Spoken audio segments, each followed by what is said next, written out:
بسم الله الرحمن الرحيم. احنا ما زلنا في اب تاون في الباسبنديا. بصوا يا جماعه، كده غلط. مفيش شجر بالطريقه دي يعلى بالطريقه دي. ده شجر مثمر يا اخوانا. دي شجره خوخ اللي انتوا شايفينها، دي شجره خوخ. للاسف الشديد احنا قلنا مفيش حد يمد ايده ويقطع الفروع دي. ده الفرع الرئيسي الحامل للثمار، ده اساس الشجره المثمره بتطرح في الدور الاول، يعني من اول بعد متر من اول الارض لغايه متر بنشيل اي حاجه طالعه. بعد متر ما مدش ايده واروح قاطع بالطريقه دي.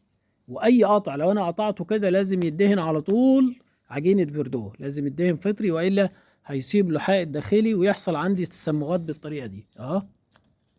ابتدت الشجره الالف الداخلي يتسمغ، ممكن تلاقي الشجره دي فجاه نشفت وماتت عندك بعد العمر ده. الى جانب ما ينفعش اسيبها بالارتفاع الشاهق ده، هي مش شجره ظل اهي. ما ينفعش كده يا جماعه، دي ما هياش شجره ظل، دي شجره مثمره. اللي فوق ده انا لا هعرف اكافحه ولا هعرف اجيبه، هينزل مدود. جميل. يبقى الحل في الشجره دي ان تترد من فوق خالص، تتقلم من فوق، يتعاد تاني، هتنزل العصارة لتحت، هتديني فروع جانبية هنا هي اللي هربيها، اللي هي شالها أخونا الجناني للأسف. جميل.